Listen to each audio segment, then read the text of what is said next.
കസേരകൾ സുഗലോലുപതയുടെ മെത്തയാണെന്ന് വിശ്വസിക്കുന്ന അധികാരമോഹികളുടെ വഞ്ചനാ രാഷ്ട്രീയം നമുക്ക് വേണ്ട എന്ന് വിളിച്ചു പറയാൻ തൊഴിലാളി സ്നേഹവും പാവപ്പെട്ടവന്റെ അത്താണിയെന്നും ഇത്തവണ നമ്മൾ തന്നെ ഒരു 10,000 വോട്ടിന്റെ ഭൂരിപക്ഷത്തിനെങ്കിലും നമ്മൾ ജയിക്കും.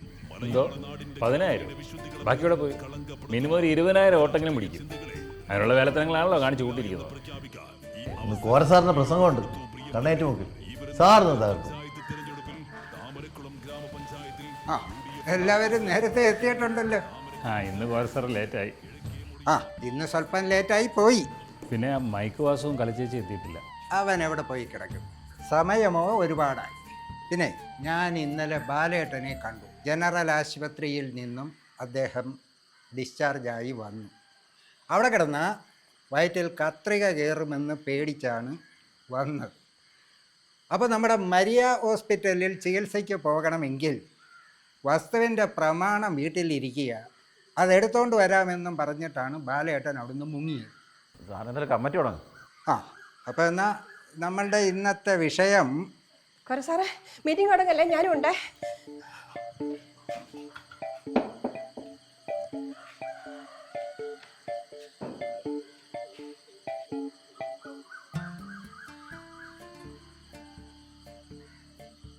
ചേച്ചി ഇതെവിടെയായിരുന്നു? ഇവിടെ ഓരോ ഗൗരവമേറിയ കാര്യം നടക്കുമ്പോൾ അതെന്ത് പറയാനാ, ഇങ്ങോട്ട് ഇറങ്ങാൻ നേരത്തെ ഓരോരോ പ്രശ്നങ്ങൾ. എന്തോ പറയാനാ. മതി മതി, താനവിടെ ഇരിക്കേ. അപ്പോൾ നമുക്ക് ആരംഭിക്കാം. അതായത് സ്വാമിയെ ശരണമയ്യപ്പ. അതെന്താലേ അസ്ഥാനത്തൊരു ശരണം വിളി? അയ്യോ ഒന്നുമില്ല സാറേ, ഒന്ന് നോക്കിയാണ് സാറേ. ഇത് നമ്മുടെ ശബരിമലയിൽ തലയിൽ മുണ്ടിട്ട് ആളെ കയറ്റി മറ്റേ സ്ത്രീയല്ലേ? അയ്യപ്പൻ ഇതുവല്ലോ അറിയാമോ? അയ്യപ്പൻ ഇത് മാത്രമല്ല, ഇവിടെ നടക്കുന്ന മുഴുവൻ കാര്യങ്ങളും അയ്യപ്പൻ അറിയാവുന്ന മാത്രമല്ല, അയ്യപ്പനോട് കാണിക്കുന്നതിനെല്ലാം പകരം എണ്ണി എണ്ണി മറുപടി കൊടുക്കുന്നും ഉണ്ട്. ഈ തെരഞ്ഞെടുപ്പിൽ നമ്മൾക്ക് പ്രധാനമായും ചർച്ച ചെയ്യേണ്ടുന്നത് അയ്യപ്പനെ കുത്തി നോവിച്ചവരോടുള്ള പകരം ചോദിക്കലായിരിക്കണം. അതാരാ നേതാവേ വിശ്വാസികളെ തൊട്ട് കളിച്ചത്? അവരോട് നമ്മൾ കണക്ക് ചോദിച്ചിരിക്കും. രാധാകൃഷ്ണ, നീ തോക്കിക്കേറി വെടിവെക്കാതിരിക്കെ. ഈ റോഡിൽ കിടന്ന് അനൗൺസ് ചെയ്യുന്നത് പോലെ നീ അലറണ്ട. ഈ പാർട്ടി ഓഫീസിലുള്ള നമ്മൾക്ക് മാത്രം കേട്ടാൽ മതിയാകും. ഈ ശബരിമല വിഷയമാണ് നമ്മളുടെ പ്രധാനപ്പെട്ട വിഷയം. ശബരിമലയിലെ വിഷയം നമ്മൾ പറയാൻ തുടങ്ങുമ്പോൾ അതിൻ്റെ തുടക്കം മുതൽ നമ്മൾ പറയണമല്ലോ. 2019 ജാനുവരിയിൽ 2 സ്ത്രീകളെ തലയിൽ മുണ്ടിട്ട് അർദ്ധരാത്രി 18-ാം പടി ഒഴിവാക്കി പോലീസ് വേഷത്തിൽ ഹെൽമറ്റ് വെച്ച് അവിടെ കയറ്റിയത് നമ്മളെല്ലാവരും കണ്ടതല്ലേ? അതുമുതൽ നമ്മൾക്ക് പകരം ചോദിക്കണം. അപ്പോൾ ഈ CPM ഇങ്ങനെ ഗവൺമെൻറ്റും ചെയ്തത് മാത്രമല്ല, പറയുമ്പോൾ എല്ലാം പറയണമല്ലോ. ഇതാണ് വീണ് കിട്ടിയ സുവർണ അവസരമെന്ന് പറഞ്ഞുകൊണ്ട് കാസർഗോട്ട് ഉള്ളിക്കറി എന്ന കറിയും കഴിച്ച് നാട് നീളെ ഓടി നടന്ന് തെരഞ്ഞെടുപ്പിൽ പങ്കെടുക്കുന്ന ഒരാളിനെ നമുക്കറിയാമല്ലോ. മേപ്പടിയാന് ഇനി തോക്കാൻ സ്വന്തം പഞ്ചായത്തിലെ സ്വന്തം വാർഡൊഴിച്ച് ഇനി തോക്കാൻ വേറെ സ്ഥലമില്ല. ഇനി പുള്ളിക്ക് മത്സരിക്കണമെങ്കിൽ പുതിയ നിയോജക മണ്ഡലം കണ്ടെത്തേണ്ടി വരും. നോക്ക്, അയ്യപ്പൻ്റെ പേരിൽ അവിടെയും വിറ്റ് കാശാക്കാനാണ് ശ്രമിക്കുന്നത്. ഇനി ഈ ശബരിമലയെക്കുറിച്ച് നമ്മൾ പറയുകയാണെങ്കിൽ ഈ CPM നേതാക്കന്മാരും മന്ത്രിയും മുൻമന്ത്രിയുമൊക്കെ ഇതിന് കൂട്ടുനിന്നപ്പോൾ കോൺഗ്രസിനെ എതിർക്കാൻ വേണ്ടിയിട്ട് 2017 ഒരു കൊടിമരം, അന്ന് UDFൻ്റെ ദേവസ്വം ബോർഡ് പ്രസിഡൻ്റായിരുന്നു, പണി കൊടുക്കാമെന്ന് പറഞ്ഞുകൊണ്ട് കോടതിയിൽ പോയി. ഇന്ന് കോടതി പറഞ്ഞിരിക്കുന്നത് എന്താ? അന്നത്തെ കൊടിമരത്തിൽ സ്വർണം പൂശിയ വിഷയവുമായി ബന്ധപ്പെട്ട് ഒരു ക്രമക്കേടുമില്ലെന്ന് ഹൈക്കോടതിയാണ് ഇവിടെ ഉത്തരവിട്ടിരിക്കുന്നത്. അപ്പോൾ അയ്യപ്പൻ ഇതെല്ലാം കണ്ടുകൊണ്ടിരിക്കുകയാണെന്ന് മനസ്സിലായോ? അയ്യപ്പനെ പണിഞ്ഞവർക്ക് മാത്രമേ തിരിച്ച് അയ്യപ്പൻ പണി കൊടുക്കുകയുള്ളൂ. കോൺഗ്രസും UDFും അയ്യപ്പനോടൊപ്പമാണ്. അതിപ്പോഴെന്നല്ല, എപ്പോഴും. VS അച്യുതാനന്ദൻ മുഖ്യമന്ത്രിയായിരുന്നപ്പോൾ ഇവർ സുപ്രീം കോടതിയിൽ കൊടുത്ത അഫിഡവിറ്റ് എന്താ? അവിടെ 10നും 50നും ഇടയിൽ പ്രായമുള്ള യുവതികളെ പ്രവേശിപ്പിക്കാമെന്ന് ഉമ്മൻചാണ്ടി മുഖ്യമന്ത്രിയായി വന്നപ്പോൾ അദ്ദേഹം ചെയ്ത പണി അറിയാമോ? ആ അഫിഡവിറ്റ് പിൻവലിച്ചു. നൂറ്റാണ്ടുകളായി അവിടെ നിൽക്കുന്ന യുവതി പ്രവേശ നിഷേധം തുടരണമെന്നും 10നും 50നും ഇടയിൽ പ്രായമുള്ള ഒരു യുവതിയെയും അവിടെ കയറ്റരുത് എന്നുമുള്ള നൂറ്റാണ്ടുകളായിട്ടുള്ള അയ്യപ്പൻ്റെ നൈഷ്ഠിക ബ്രഹ്മചര്യം നിലനിർത്തണമെന്നുള്ളതായിരുന്നു കോൺഗ്രസിൻ്റെയും UDFിൻ്റെയും നിലപാട്. നമ്മൾക്കൊരൊറ്റ നിലപാടേ ഉള്ളൂ, അത് അയ്യപ്പനൊപ്പമാണ്. ഇവർ 2019 സുപ്രീം കോടതിയുടെ പേര് പറഞ്ഞുകൊണ്ട് യുവതികളെ കയറ്റി. അയ്യപ്പൻ്റെ നൈഷ്ഠിക ബ്രഹ്മചര്യത്തിൽ കയറി ആദ്യം ഇവർ ഭക്തരെ ബുദ്ധിമുട്ടിച്ചു. അയ്യപ്പൻ്റെ നൈഷ്ഠിക ബ്രഹ്മചര്യം നഷ്ടപ്പെട്ടുവെന്നും മാളികപ്പുറത്തിനെ വിവാഹം കഴിച്ചുമെന്നും ഒരു വിപ്ലവ നേതാവ് പ്രസംഗിച്ചത് മുഴുവൻ നമ്മൾ കേൾക്കുകയുണ്ടായി. അതിൻ്റെ ശിക്ഷ അവർക്ക് കിട്ടി. തിരഞ്ഞെടുപ്പിൽ പരാജയപ്പെട്ടു. ഭക്തർ മുഴുവൻ അവർക്കെതിരായി. അങ്ങനെ ബുദ്ധിമുട്ടി നിൽക്കുമ്പോഴാണ് ഇവർ അതിന് പ്രായശ്ചിത്തം എന്ന നിലയിൽ ആഗോള അയ്യപ്പ സംഗമം നടത്താൻ തീരുമാനിച്ചത്. അല്ല, എനിക്കൊരു സംശയം. ഈ ആഗോള സംഗമം നടന്നത് പമ്പയിൽ, പക്ഷെ അതിനുള്ള ആളുകളെ പാർപ്പിച്ചത് കംപ്ലീറ്റ് തിരുവനന്തപുരത്ത്. അതെന്തിനായിരുന്നു? കുട്ടനാട്ടിലെ ഹൗസ് ബോട്ടിലും ഉണ്ടായിരുന്നു താമസക്കാർ. കുട്ടനാട്ടിൽ മാത്രമല്ല, കുമരകത്തും ഒക്കെ ഉണ്ടായിരുന്നു. അപ്പോൾ വിഷയം എന്താ? ഇവർക്ക് അയ്യപ്പനോട് യഥാർത്ഥത്തിൽ വല്ല സ്നേഹവുമുണ്ടോ? ഇല്ല. അയ്യപ്പ ഭക്തരോട് എന്തെങ്കിലും താല്പര്യമുണ്ടോ? ഇല്ല. പക്ഷേ ഞങ്ങൾ അയ്യപ്പനെയും നൈഷ്ഠിക ബ്രഹ്മചര്യത്തെയും ഇല്ലാതാക്കിയെന്നും വിശ്വാസത്തെ ഹനിച്ചുമെന്നും ജനങ്ങൾ മൊത്തം തീരുമാനിച്ചപ്പോൾ അതിന് പരിഹാരം കണ്ടെത്താൻ വേണ്ടി കണ്ടെത്തിയ പരിപാടിയാണല്ലോ ആഗോള അയ്യപ്പ സംഗമം. അതിൻ്റെ ഉത്തരവാദിത്വം, ആ സംഗമം നടത്താനുള്ള എല്ലാ ചുമതലയും ഏൽപ്പിച്ചിരിക്കുന്നത് ആരെയാണെന്ന് നോക്കുക, ഊരാളുങ്കൽ സൊസൈറ്റി. അപ്പോൾ കോര സാറേ, ആ കണക്കുകൾ എവിടെ? ആ കണക്കുകളെക്കുറിച്ച് പറയുകയാണെങ്കിൽ നമ്മൾക്ക് ധാരാളം പറയേണ്ടി വരും.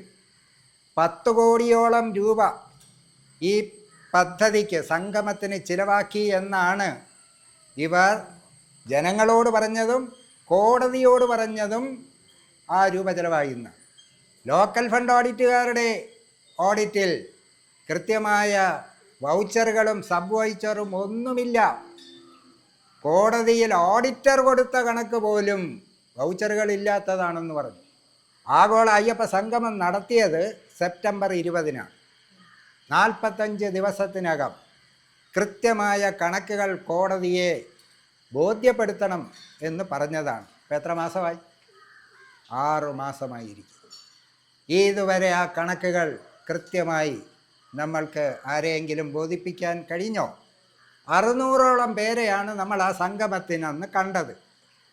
ഒറ്റ ദിവസത്തെ പരിപാടിയാണ്. പക്ഷേ കണക്കുകൾ പറഞ്ഞിരിക്കുന്നത് എത്രയാ? ബ്രേക്ക്ഫാസ്റ്റ് 4000 പേർ, ലഞ്ച് 5000 പേർക്ക്, രാത്രി ഭക്ഷണം 6000 പേർക്ക്, കസേര വാങ്ങിയതിന് കോടിക്കണക്കിന് രൂപ. ഈ കസേര ആകെ 600 പേരേ വന്നുള്ളൂ. പക്ഷേ എനിക്ക് തോന്നുന്നതേ, അതിൻ്റെ ഈ ചിലവെന്ന് പറയുന്നത് അത് മാത്രമാവാൻ സാധ്യതയില്ല. ഈ ഒഴിഞ്ഞു കിടക്കുന്ന കസേരകൾ പുറത്തു വിട്ടത് AI സംവിധാനമാണെന്നാണല്ലോ പാർട്ടി സെക്രട്ടറി പറഞ്ഞത്. ചിലപ്പോൾ അതിനും കൂടി ആയിരിക്കും ചിലവായത്. അപ്പോൾ ഇപ്പം നമ്മളുടെ നാട്ടിലുള്ള ഒരു വലിയ കണ്ടുപിടുത്തമാണ്, എന്തെങ്കിലുമൊക്കെ അടിച്ചു മാറ്റുകയോ മോഷ്ടിക്കുകയോ ഒക്കെ ചെയ്യണമെന്നുണ്ടെങ്കിൽ ഒരു വാക്കങ്ങെടുത്ത് ഉപയോഗിച്ചാൽ മതി. എന്താ? AI. ഈ AI എന്ന് പറഞ്ഞ് രക്ഷപ്പെടാനും പെടുത്താനും ശ്രമിക്കുന്നത് ആരാ? നമ്മുടെ സഖാവ് ഗോവിന്ദൻ മാഷാണ്. അദ്ദേഹം ഏത് കാര്യം ഉണ്ടെങ്കിലും പറയും അതൊന്നും ശരിയല്ല, അതെല്ലാം AI. മറിച്ച് മറ്റേതെങ്കിലും പാർട്ടിയുടെ ഏതെങ്കിലും ഒരു സംഗതി കിട്ടിയാൽ അതെല്ലാം കൃത്യമാണ്. ശബരിമലയിൽ തന്നെ നോക്കൂ, യുവതീ പ്രവേശം നടത്തി അതിൻ്റെ പവിത്രത ഇല്ലാതാക്കി. ആ പവിത്രത ഇല്ലാതാക്കിയത് എന്തിനാണെന്ന് അറിയണ്ടേ? പിന്നീട് അവിടുന്ന് പലതും സ്വർണം ഉൾപ്പെടെ അടിച്ചു മാറ്റണം എന്നുള്ളത് കൊണ്ടാണ്. അതിൻ്റെ മറവിലാണ് ഇതൊക്കെ ചെയ്തത്. അതിൻ്റെ പ്രായശ്ചിത്തമായി നടത്തിയ ആഗോള അയ്യപ്പ സംഗമം അതിനേക്കാൾ വഷളായി. എന്തിനായിരുന്നു ആഗോള അയ്യപ്പ സംഗമം? അയ്യപ്പൻ്റെ പ്രസക്തി ലോകം മുഴുവൻ പ്രചരിപ്പിക്കാൻ. പക്ഷേ അയ്യപ്പൻ തന്നെ പണി കൊടുത്തു. അവിടെ നടന്ന ബാക്കി സ്വർണമോഷണവും മുഴുവൻ അയ്യപ്പൻ തന്നെ ജനങ്ങളെ ബോധ്യപ്പെടുത്തി. അയ്യപ്പൻ്റെ പ്രശസ്തി ലോകത്ത് കൊണ്ടുവരാൻ ശ്രമിച്ചെങ്കിൽ ഈ കള്ളന്മാരുടെ കുപ്രസിദ്ധി ലോകം മുഴുവൻ ഇപ്പോൾ അറിയും. അതിന് പ്രയോജനപ്പെട്ടു. അതും അയ്യപ്പൻ കൊടുത്ത പണി തന്നെയാണ്. അല്ല കുറേ സാറേ, കളവുപോയ സ്വർണ്ണം ഇതുവരെ കണ്ടെത്താൻ കഴിഞ്ഞിട്ടില്ല. അപ്പോൾ പിന്നെ പ്രധാന പ്രതി പോറ്റി വെളിയിറങ്ങിയത് കുറ്റം പറയാൻ പറ്റുമോ? പറ്റില്ല. ഈ പ്രതികൾ പുറത്തിറങ്ങിയതിനെ ഒന്നും നമ്മൾക്ക് കുറ്റം പറയാൻ കഴിയുന്നില്ല. കാരണം അവർ സ്വയം പുറത്തിറങ്ങിയതല്ലല്ലോ, അവരെ പുറത്തിറക്കിയതല്ലേ. ആ പുറത്തിറങ്ങാനുള്ള സാഹചര്യം സൃഷ്ടിച്ചു കൊടുത്തതാരാ? മുഖ്യമന്ത്രിയുടെ ഓഫീസാണ്. കാര്യമെന്താ? സത്യസന്ധവും സുതാര്യവും നിഷ്പക്ഷവുമായ ഒരന്വേഷണം SIT നടത്തിയാൽ മുൻ മന്ത്രിയും ഇപ്പോഴത്തെ മന്ത്രിയും മാത്രമല്ല, അതിന് മുകളിലോട്ടുമുള്ള ചിലർ അഴിയെണ്ണേണ്ടി വരും. അതറിയാവുന്നവർ അങ്ങനെ ഒരു അന്വേഷണം നടത്താനുള്ള സാഹചര്യം സൃഷ്ടിച്ചു കൊടുക്കുമോ? ഒരിക്കലുമില്ല. മാത്രമല്ല, ആ 5 പോലീസ് ഉന്നത ഉദ്യോഗസ്ഥരെന്ന് പറയുന്നവരെല്ലാം കോടതിയുടെ നിരീക്ഷണത്തിലാണെങ്കിലും അവർ കേരളത്തിൻ്റെ ആഭ്യന്തര വകുപ്പിൻ്റെ ഉദ്യോഗസ്ഥരാണ്. അവർക്കെന്ന് വേണമെങ്കിലും ആഭ്യന്തര വകുപ്പിനും സർക്കാരിനും പണി കൊടുക്കാൻ കഴിയും. അങ്ങനെ പണി കിട്ടിയ ഒരുപാട് ഉദ്യോഗസ്ഥരുടെ ചരിത്രം ഇവർക്കറിയാം. അപ്പോൾ കോടതി ഇടപെട്ടാലും SIT എന്ന് പറയുന്ന ഈ അന്വേഷണ ഉദ്യോഗസ്ഥരെ മര്യാദയ്ക്ക് അന്വേഷണം നടത്താൻ ഇവർ സമ്മതിക്കുക ഇല്ല. ഇപ്പം നമ്മളുടെ ആ ശബരിമല സ്വർണ്ണക്കൊള്ളയുടെ ഇപ്പോഴത്തെ മൊത്തത്തിലൊരവസ്ഥ പറഞ്ഞാൽ, ഒരവസരത്തിൽ 1 ഡസൻ പ്രതികൾ ജയിലിനകത്തായിരുന്നു ഇല്ലേ? വലിയ ദേവസ്വം ബോർഡ് പ്രസിഡന്റുമാരും ഉദ്യോഗസ്ഥരും തന്ത്രിയും മന്ത്രി ഒഴികെ ബാക്കി എല്ലാവരും അകത്തായിരുന്നു. ഇപ്പോഴത്തെ അവസ്ഥയോ? ഈ ആട് കിടന്നെടുത്ത് കൂടെ പോലും ഇല്ല എന്ന് നമ്മൾ പറഞ്ഞു കേട്ടിട്ടേ ഉള്ളൂ. 1 ഡസൻ പേര് അതിനകത്തുണ്ടായിരുന്നു. ഇപ്പം ചെന്നാലോ ആരുമില്ല. ഇവരൊക്കെ എങ്ങനെയാണ് പോയത്? ജയിലിയാടി പോയതാണോ? ഗോവിന്ദചാമി പോയതുപോലെ അല്ലല്ലോ. ഇവരെല്ലാം പോയത് സ്വാഭാവിക ജാമ്യം. 90 ദിവസത്തിനകം കുറ്റപത്രം കൊടുക്കില്ല. അങ്ങനെ കുറ്റപത്രം കൊടുത്തില്ലെങ്കിൽ അവർ പുറത്തിറങ്ങും. അല്ലാതെ ഇറങ്ങിയ ഒരേ ഒരാളേ ഉള്ളൂ. അതാരാ? നമ്മുടെ തന്ത്രി രാജീവരർ. അതെന്താ കാര്യം? ഈ വിശ്വാസികൾക്ക് അനുകൂലമായി നിന്ന തന്ത്രിക്ക് ഒരു പണി കൊടുത്തതാ മന്ത്രിയെ രക്ഷിക്കാൻ. പക്ഷേ അവിടെ അയ്യപ്പൻ രക്ഷിക്കും. കോടതി പറഞ്ഞു ഒരു തെളിവ് പോലും, ഒരു കടുകുമണിയുടെ തെളിവ് പോലും ഇല്ല എന്ന് പറഞ്ഞാണ് അദ്ദേഹം പുറത്തിറങ്ങിയത്. ബാക്കി പാർട്ടി നേതാക്കന്മാരെയും പ്രസിഡന്റുമാരെയും ഒക്കെ പുറത്തിറക്കിയത് ഈ സർക്കാരിൻ്റെ മുഖ്യമന്ത്രിയുടെ ഓഫീസാണ്. ഇപ്പോൾ അയ്യപ്പൻ അവിടെയും പണി കൊടുത്തു. മുഖ്യമന്ത്രിയുടെ പ്രൈവറ്റ് സെക്രട്ടറിയും 2 ഉദ്യോഗസ്ഥരുമൊക്കെ രാജിവെച്ച് പോയത് വായിച്ചോ? അതെന്താ? ഭരണമാറ്റം ഉണ്ടാകുമെന്നറിഞ്ഞ് മുൻകൂറായി അങ്ങ് പോകാൻ സഹായിച്ചതാണ്. ഇവർ ഒരു വശത്ത് എന്തു ചെയ്യും? വിശ്വാസികളുടെ ഒപ്പമാണെന്ന് പറയും. മറ്റൊരു സമയം എന്തു പറയും? ഞങ്ങൾ നവോത്ഥാനം, 10 വയസ്സ് മുതൽ 50 വയസ്സ് വരെയുള്ള സ്ത്രീകളെയൊക്കെ ഞങ്ങൾ ശബരിമലയിൽ പ്രവേശിപ്പിക്കുമെന്ന് പറഞ്ഞ് വിപ്ലവം പറയും. അതേസമയം വോട്ട് കിട്ടാൻ വേണ്ടി ഞങ്ങൾ ഭക്തർക്കൊപ്പമാണെന്നും കൂടിയുള്ള ഒരു നിലപാട് എടുക്കുന്നുണ്ട്. സ്വാമിയേ ശരണയ്യപ്പ. അയ്യപ്പനെ തൊട്ട് കളിച്ചാൽ ഇങ്ങനെ ഇരിക്കും. യുവതീ പ്രവേശന കാര്യം പറഞ്ഞപ്പോഴാണ് ഓർത്തത്. ശബരിമല കേസിൽ സർക്കാർ സുപ്രീം കോടതിയിൽ നൽകിയ സത്യവാങ്മൂലവും പുറത്തു പറയുന്നതും രണ്ടും രണ്ടാണ്. അതല്ലേ ഇരട്ടത്താപ്പ്? ഇരട്ടത്താപ്പ് എന്നുള്ളത് ഈ മുന്നണിയുടെയും ഈ സർക്കാരിൻ്റെയും നിലപാടാണ്. അതിപ്പോൾ ഈ യുവതീ പ്രവേശത്തിൽ മാത്രമല്ലല്ലോ. പണ്ടത്തെ കമ്പ്യൂട്ടർ മുതൽ നിലപാടുകൾ നമുക്കറിയില്ല. ആദ്യം ഒരു നിലപാടെടുക്കും, 10 കൊല്ലം കഴിയുമ്പോൾ ആ നിലപാട് തിരുത്തും. ഒരേ സമയം 2 നിലപാടുകളും അതും ശരി ഇതും ശരി എന്ന് പറയും. ഇങ്ങനെയൊക്കെയുള്ള എന്തെല്ലാം നിലപാട് നമ്മൾ കണ്ടു. ഇപ്പം യുവതീ പ്രവേശത്തിൽ തന്നെ നേരത്തെ പറഞ്ഞത് എന്തായിരുന്നു?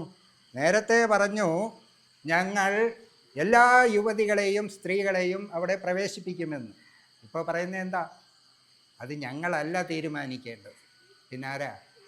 അത് ആത്മീയാചാര്യന്മാർ, തന്ത്രിമാരൊക്കെ മറുപടി പറയണമെന്ന്. അപ്പോൾ പറയുന്നതൊന്ന്, പ്രവർത്തിക്കുന്നതൊന്ന്. പുറമേ പറയുന്നതല്ല സുപ്രീം കോടതിയിലും ഹൈക്കോടതിയിലും അഫിഡവിറ്റ് കൊടുക്കുന്നത്. ആ ഒരു രീതിയിലാണ് ഈ മുന്നണിയും പാർട്ടിയും സർക്കാരും പോകുന്നത്.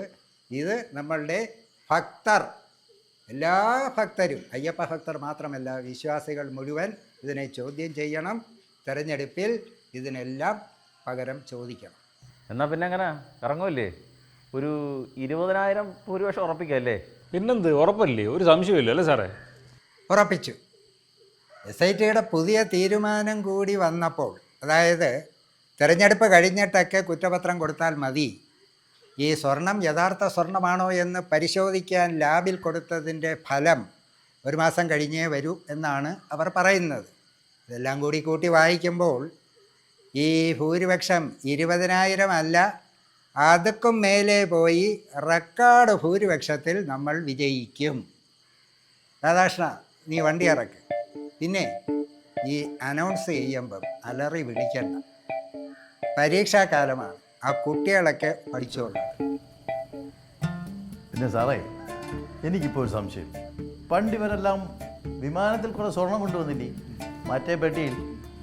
അത് പോരാഞ്ഞിട്ടാണോ ഇപ്പോൾ ഒരു മല കയറാൻ തീരുമാനിച്ചിരിക്കുന്നത്? നല്ല ചോദ്യമാണല്ലോ രാധാകൃഷ്ണ.